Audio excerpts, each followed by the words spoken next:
Welcome back to Just the Facts Man podcast. I'm Mick Turner. If you're listening in a sweaty basement in Camden or in your living room with a beer, welcome. Tonight we're shining a small warm spotlight on a proper London lifer, Alan Clayton and his band, the Dirty Strangers. Jackie Jack's with me. Jack's ready to walk down those sticky floored memories. Oh yeah, Mick, absolutely. Love this one. Alan Clayton, man, that name conjures up late night gigs, cigarette smoke and guitars that sound like they were dragged through a Thames fog. Let's set the scene. So first thing, who is Alan Clayton? For listeners who maybe know the Stones and their orbit, but not Alan by name, he's a London-based rock and roll singer and songwriter, frontman of the Dirty Strangers. Not a chart chaser, more a cult bar band hero. He came up through the pub rock, R&B and early punkish undercurrents of late 70s, early 80s London, the kind of scene where you learn to play by playing. That about right, Jax? Yeah. Look, Alan's always been one of those guys who lived it rather than polished it for radio. His music sits in that straight-ahead rock and roll lane with heavy R&B and blues underpinnings. Think Stones-inflicted pub rock, but with its own ragged character. And the Dirty Strangers were built as a live band. You went to see them to be in the room, not to hear a perfect studio sheen. Right. And their early days were pure club circuit stuff. Pubs, small venues, supporting bigger names when they could. Their sound, gritty, twangy and honest. They put out a self-titled album in the late 1980s, the one that sort of crystallised their cult status for anyone beyond the regulars. The Dirty Strangers album, that's the one people pick up when they stumble into a record store and say, "What's this?" And then it's like, bang, you're hooked. But, and this is important, they never sold out stadiums. They stayed a working live unit. Singles and records came and went, but the band lived in the circuit, which is where they built their reputation. Which brings us to the part listeners always ask about, the Stones connection. Alan's name gets tossed around with Keith Richards and Ronnie Wood. How did that connection form, Jax? It wasn't some manufactured PR angle. They moved in the same London rock and roll orbit. The Stones long ago ceased to be just a band. They're a scene, a network. Alan hung around that circuit, got friendly with Keith and Ronnie, and here's the key, they respected what he did. That mutual respect led to guest appearances on recordings. Important to stress, Keith Richards and Ronnie Wood guested on the Dirty Strangers' self-titled album and on related tracks around that time. They show up as guests, not band members. That's a distinction many people blur. It gave the band credibility and a little star power, but it didn't make them the Rolling Stones. Exactly. Those guest spots did two things.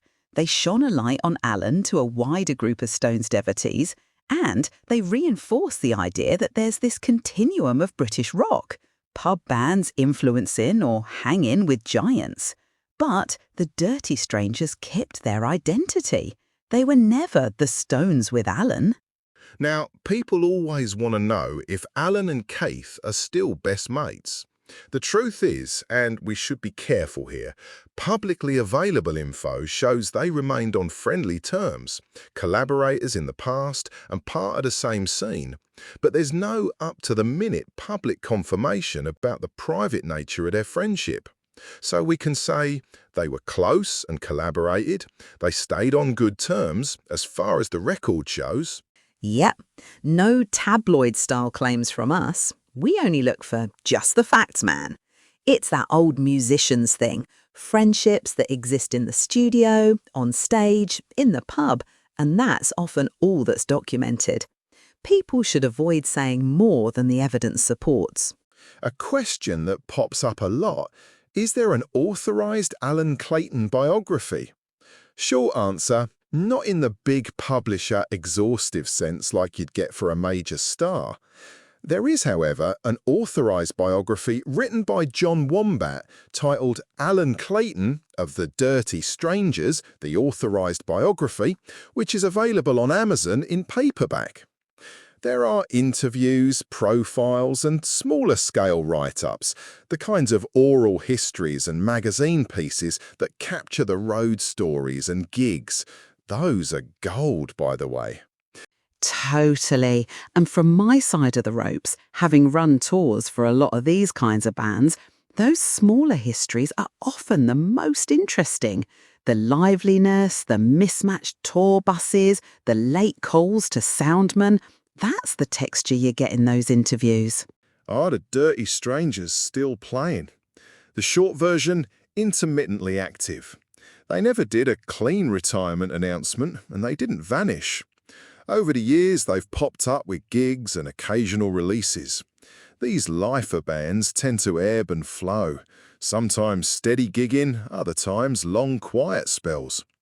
If you want to catch them now, best to check their official channels or social media for the latest. Yeah, Mick, bands like that, they're like old friends. They'll turn up when they feel like it. One week they're playing a sweaty pub in Hackney, the next they're supporting a festival slot. You never know. But the heart of it is consistent. These musicians keep playing because they love it, not because they're chasing charts. So let's wrap this up with a little appreciation. Alan Clayton occupies a specific, very English place in rock history. A lifer who never quite went mainstream but gained longevity and respect. The Stones connection gives him a flash of wider recognition, but his legacy is about persistence, the live circuit and that bar band authenticity. And for listeners who love digging for records or catching a late-night gig, Alan and the Dirty Strangers are exactly the kind of band you want to find. Raw, honest, a little rough around the edges and full of stories. They're proof that rock isn't only about platinum records. Sometimes it's just about surviving, playing and keeping the music alive. Before we go, quick plug. We'll drop some recommended tracks and a couple of interview links on the show notes so you can hear the tunes we mentioned and read the profiles. Jax, any final memory? Oh, one quick one. I remember a tiny gig where Ronnie Wood walked in mid-set, sat at the back and didn't make a fuss. After the show, he came on stage, plugged in for a tune, made a mess of one riff intentionally, laughed and said, "That's the point, innit?" That's Alan's world. Music as community. That's the memory I love. Lovely. Lovely. Right, that's it for tonight. If you enjoyed this stroll through the back streets with us, subscribe, share, and tip a pint to your nearest independent record shop. I'm Mick Turner. And I'm Jax Moran for Just the Faxman podcast. Keep those ears open and your boots muddy. Good night.